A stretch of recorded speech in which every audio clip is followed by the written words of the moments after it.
오늘 말씀을 통해서 제가 깨닫게 되는 것은 절대적으로 지혜로운 사람도 없고 절대적으로 어리석은 사람도 없다는 거예요. 오늘 기도해서 하나님께 지혜 받으면 어리석은 사람도 지혜로운 사람이 되고, 오늘까지 지혜로웠다가도 하나님의 지혜를 받지 못하고 내 욕심으로 선택하면 어리석은 사람이 되는 거예요. 그러니까 우리는 사람을 평가할 때 저 사람은 지혜로워, 저 사람은 어리석어, 이렇게 단정 짓기보다는 하나님을 의지하는가 의지하지 않는가를 살펴보고 우리 자신을 살펴보면 좋겠습니다. 자, 오늘 주시는 기도 제목 같이 나누겠습니다. 지혜로운 선택을 통해서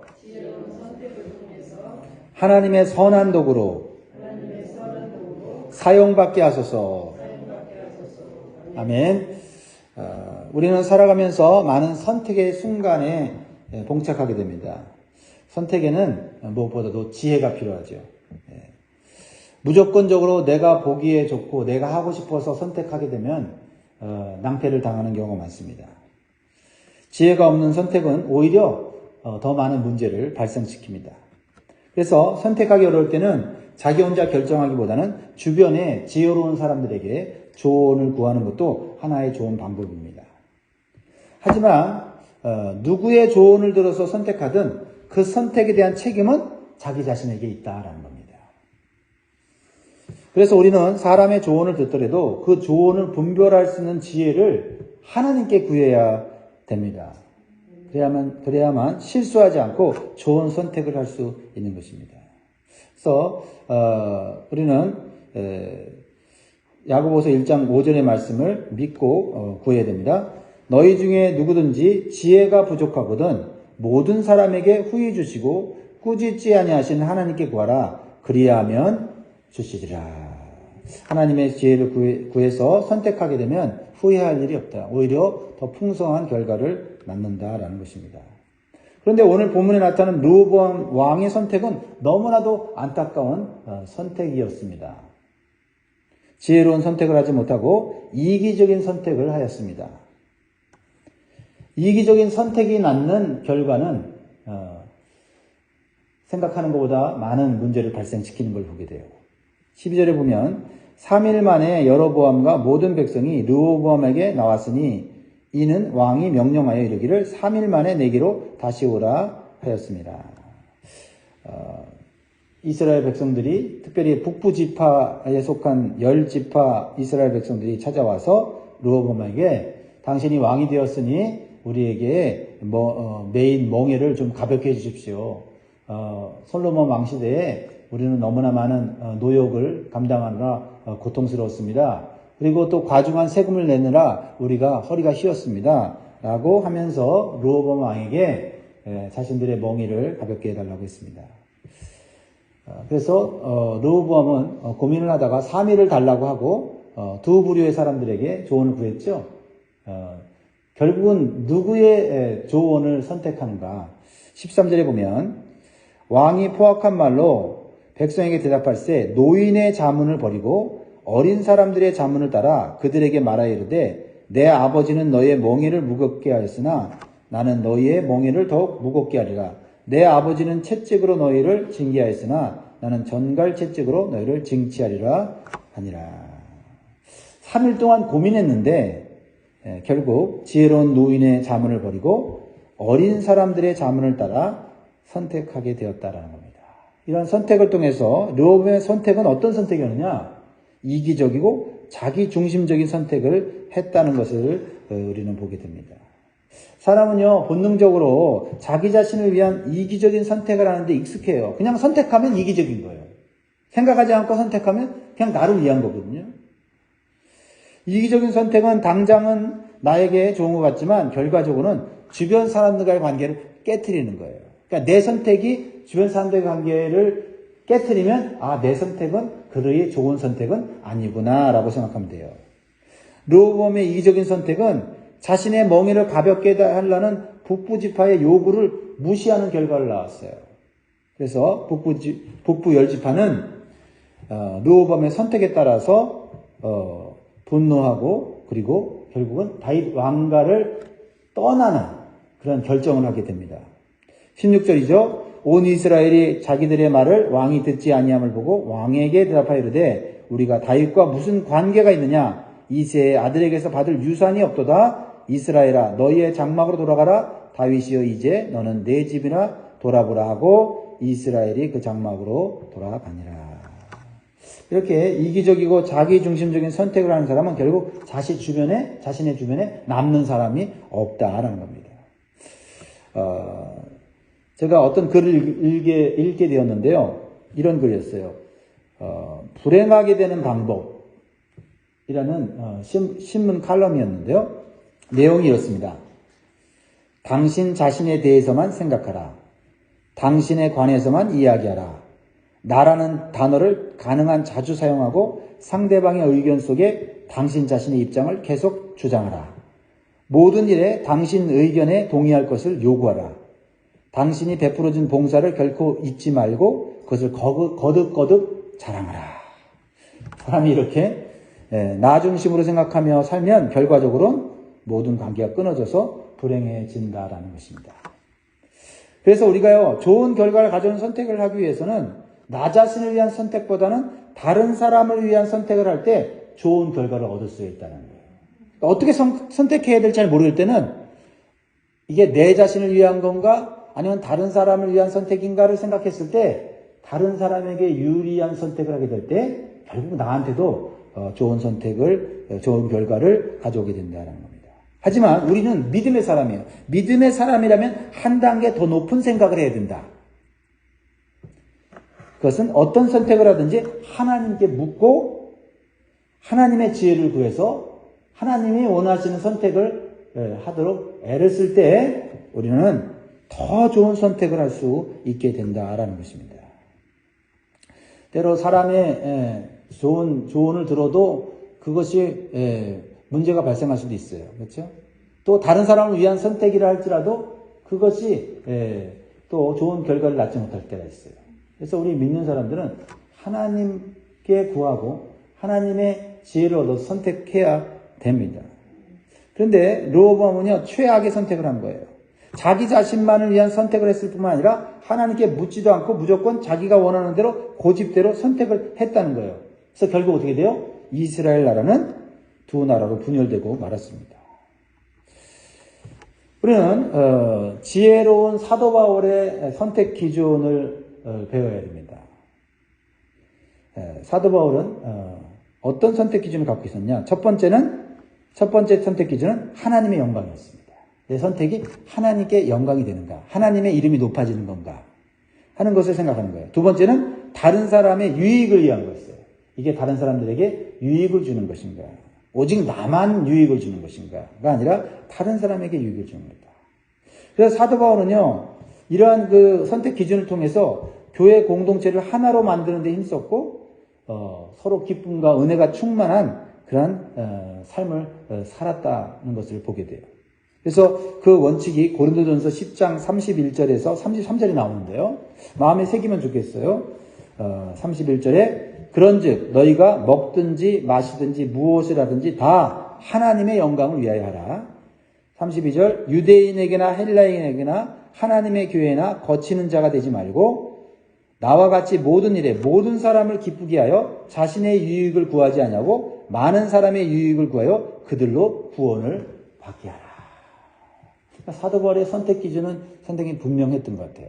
먹든지 마시든지 일상생활 속에서 하나님께 영광이 되는 일을 선택했다는 거예요. 그리고 두 번째는 어떻게 해요? 모든 사람들을 유익하게 하고 기쁘게 해주려고 했어요. 그 목적도 뭐냐면 그냥 사람한테 아부하는 게 아니라 그 사람이 구원받게 하려고 하는데, 이런 선택 기준을 가지면 하나님께서 그에게 지혜를 주십니다. 우리에게 지혜를 주시는 줄 믿습니다. 사랑하는 성도 여러분, 우리는 선택의 순간에 먼저 이 선택이 누구를 위한 선택인가를 한번 생각해 볼 수 있기를 바랍니다.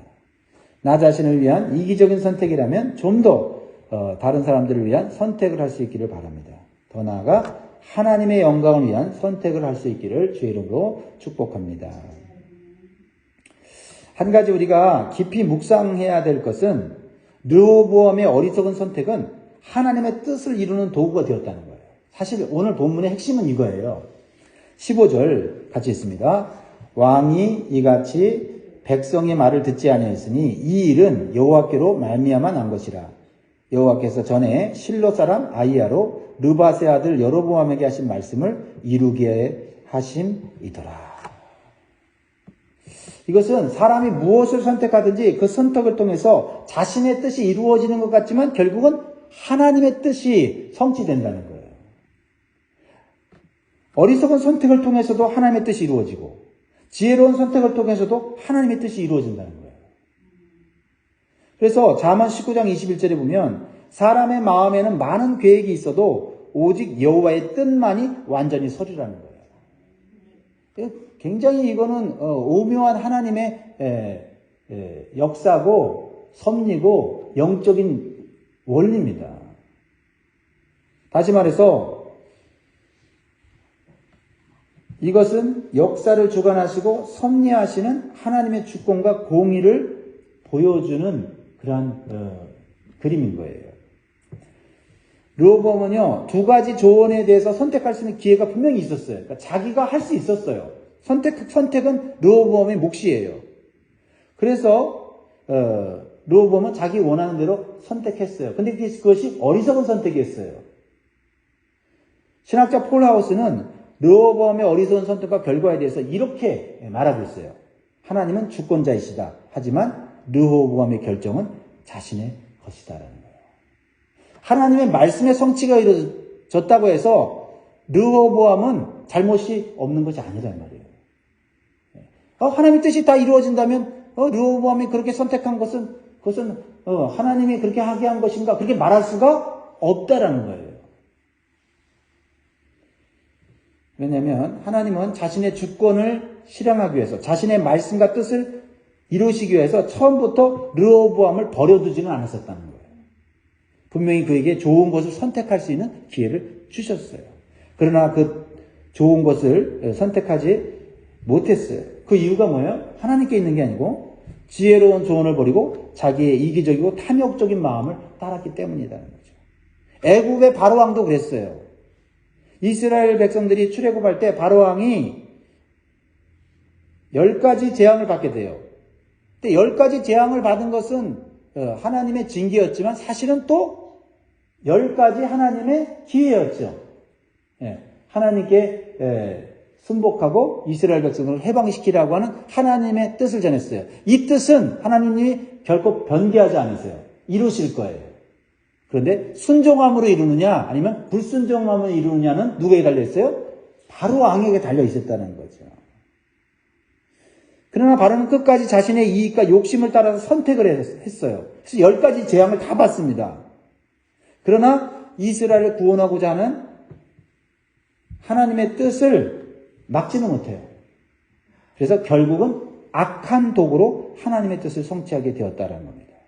이것이 우리는 정말 온전히 깨달을 수는 없는 하나님의 주권과 인간의 선택 사이에 균형을 보여주는 그런 예시다라는 거죠. 자, 좀 어려운 부분이 있어요. 이해하기 어려운 부분이 있어요. 신학적인 어떤 이해가 필요해요. 그러나 중요한 것은 쉽게 말하자면 우리의 선택이 하나님의 선한 도구로 사용되느냐 아니면 악한 도구로 사용되느냐라는 것이에요. 이것이 우리의 인생의 존재 가치를 결정하는 것입니다. 가룟 유다를 보세요. 예수님을 배신하고 팔아버린 가룟 유다는 자신의 이익을 따라서 선택했지만 결국은 하나님의 뜻을 성취하는 악한 도구가 되었어요. 가룟 유다에게 전혀 기회가 없었을까요? 아니요. 예수님은 여러 차례 가룟 유다가 이기적인 선택을 하지 않도록 그에게 경고하셨고 그를 끝까지 예수님께서는 사랑하셨습니다. 그런데 결국 그는 자신의 이기적인 탐욕적인 뜻을 따라서 예수님을 팔아버렸을 때 그는 악한 도구가 되었고 하지만 하나님의 뜻은 그대로 이루어졌다는 거죠. 그러므로 우리는 좀 두렵고 떨리는 마음으로 기도해야 될 것 같아요. 우리는 지혜로운 선택을 통해서 우리는 하나님의 선한 도구가 되도록 기도해야 될 줄 믿습니다. 그래서 로마서 6장 13절에 또한 너희 지체를 불의의 무기로 죄에게 내주지 말고 오직 너희 자신을 죽은 자 가운데서 다시 살아난 자 같이 하나님께 드리며 너희 지체를 의의 무기로 하나님께 드리라. 우리는 그래서 오늘도 하나님 앞에 겸손하게 기도를 하며 시작합니다. 어제까지 하나님의 선한 도구로 사용되었어도, 그쵸? 오늘 우리가 죄와 유혹에 이끌려서, 비록 내가 좋아서 한 선택이지만, 그것이 악한 도구로 사용되는 선택이 될 수도 있다라는 거죠. 르호보암은 자신의 이기적인 선택으로 북부 열 지파가 반역을 일으키자 그것을 자신의 방법대로 수습하려고 해요. 그러니까 잘못된 선택에 잘못된 결과가 나왔으면은 그제라도 깨닫고 내가 자존심을 내려놓고 하나님께 엎드려서 하나님 내가 지금 일을 망쳐놨는데 이제라도 하나님 이 일을 어떻게 수습할까 이렇게 되는데 참 이게 어리석은 선택을 하는 사람은 눈에 보이지는 않는 것 같아요. 또 어리석은 방법을 사용해요. 지금 백성들이 마음을 돌이켰잖아요. 근데 더 강력한 방법으로 이 문제를 해결하려고 해요. 뭐예요? 이 공사장에서 감독을 하든 건축 현장에서 감독을 하든 아도람을 보내서 강압적으로 반역을 저지하려고 합니다. 즉 르호보암은 자신의 잘못을 인정하지 않고 더 강경책을 사용하고 있었다는 것이죠. 그러자 더욱 분노한 북부 열 지파는 아도람을 아예 살해해버려요. 그래서 건널 수 없는 강, 분열의 강을 건너게 되죠. 그러자 르호보암도 그제서야 깜짝 놀라서 자신의 목숨을 살리고자 예루살렘으로 급히 도망가게 됩니다. 18절 보세요. 여로보암 왕이 역군의 감독 아도람을 보냈더니 온 이스라엘이 그를 돌로 쳐 죽인지라. 르호보암 왕이 급히 수리에 올라 예루살렘으로 도망하였더라. 어리석은 그런 선택을 계속해서 할 수밖에 없는 이런 르호보암의 모습을 우리는 본받아서는 안 될 것입니다. 비록 우리도 때때로는 어리석은 선택하고 잘못된 방식을 사용할 수가 있어요. 그러면 인정하고 그제라도 하나님 앞에 지혜를 구해야 될지 믿습니다. 그래서 우리가 믿음이 좋다고 하는 것은 하나님께 무릎 꿇는다는 것이에요. 하나님께 조언을 구하고 하나님께 지혜를 구하는 것이죠. 어제까지 잘 살았다고 해서 오늘 잘 살리라는 보장은 없어요. 그러므로 우리는 이 르호보암의 어리석음을 본받지 않기를 오늘 마음에 새겨야 될 줄 믿습니다. 결국 르호보암은 한 지파인 유다 지파의 왕으로만 나라를 이어가게 되고요.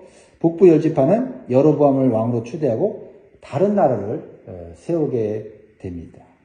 19절 20절 보면 이에 이스라엘이 다윗의 집을 배반하여 오늘까지 이르렀더라. 온 이스라엘이 여로보암이 돌아왔다함을 듣고 사람을 보내 그를 공회로 정하여 온 이스라엘의 왕으로 삼았으니 유다 지파 외에는 다윗의 집을 따르는 자가 없으니라.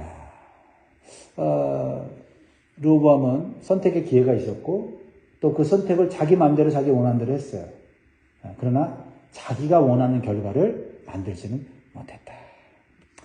그러므로 사랑하는 성도 여러분, 모든 선택에는 지혜가 필요합니다. 먼저 내 생각과 내 어떤 그 계획을 먼저 일단 내려놓는 게 중요한 것 같아요. 그래서 하나님 앞에 지혜를 구함으로써 하나님이 주시는 그러한 지혜와 능력을 가지고 먼저 하나님의 영광을 위한 선택을 하시고 또한 주변에 유익을 주는 선택을 함으로 여러분의 삶의 마지막 끝까지 복된 삶이 이어지기를 주의 이름으로 축복합니다. 기도하겠습니다.